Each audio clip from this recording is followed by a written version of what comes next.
Howdy Saints, Pastor Dave here with another weekly devotional for you. I hope you're doing well this Wednesday. I'm going to start with a reading from 2 Corinthians in the Message translation. This is in chapter 3, where Paul is talking about the difference between the old law, the covenant God made with the Israelites through Moses, and the new law, the covenant God makes with us through Jesus.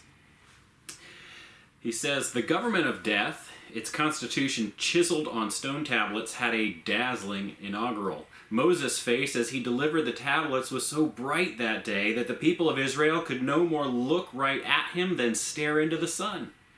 How much more dazzling, then, is the government of the living Spirit? If the government of condemnation was impressive, how about this government of affirmation? Bright as that old government was, it would look downright dull alongside this new one. If that makeshift arrangement impressed us, how much more brightly this shining government installed for all eternity. With that kind of hope to excite us, nothing holds us back. Unlike Moses, we have nothing to hide. Everything is out in the open with us. He wore a veil so the children of Israel wouldn't notice that the glory was fading away, and they didn't notice. They didn't notice it then. They don't notice it now. Don't notice that there's nothing left behind that veil. Even today, when the proclamations of that old bankrupt government are read out, they can't see through it.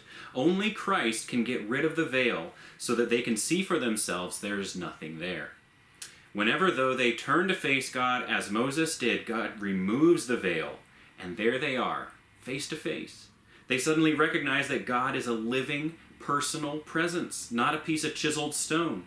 And when God is personally present, a living spirit, that old constricting legalization is recognized as obsolete. We're free of it, all of us. Nothing between us and God, our faces shining with the brightness of His face." So Paul really leans into the veil imagery in this part of the letter, and I think it's interesting. If we have any interaction with veils at all in the modern day, we probably think about a bridal veil. That's about the only one that we see, and the point of the bridal veil is kind of this symbolism that gets lifted up and removed at the moment when the husband and wife are married and joined together, and it's kind of this symbol of taking away whatever separation there was between them.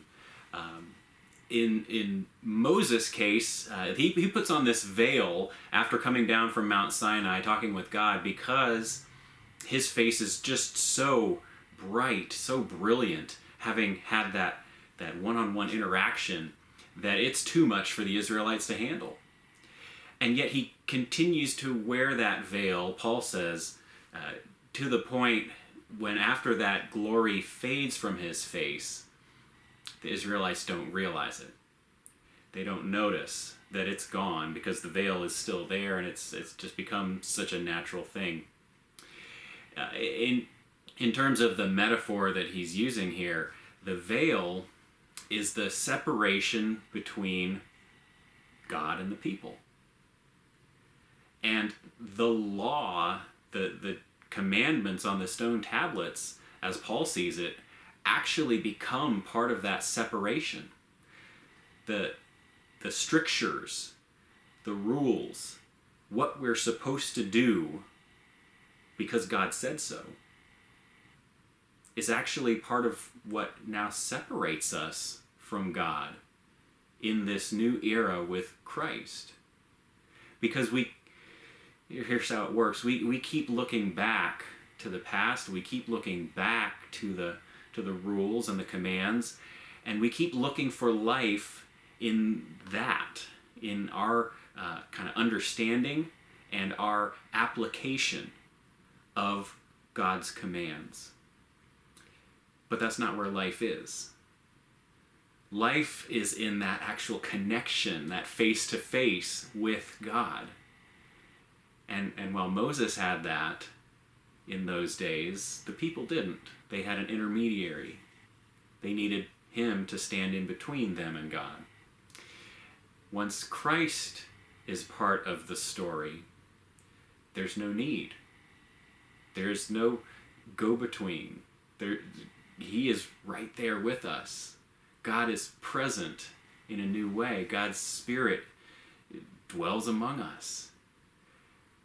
We are able to have that face-to-face, that direct interaction with God. And that's what Paul wants us to have. Paul doesn't want us to keep looking to the law and the rules and the commands for our source of life. Our source of life is our actual relationship with our Savior. Saints, I wonder, what is it in your life that has become a veil? What has separated you from God? And what would it take to lift, to remove that veil and let you have that direct connection and relationship with God once again? That's your devotional this week. I hope you're doing well. I hope you are staying healthy, and I'll keep praying for you. Please keep praying for me. I'll see you again soon, Saints.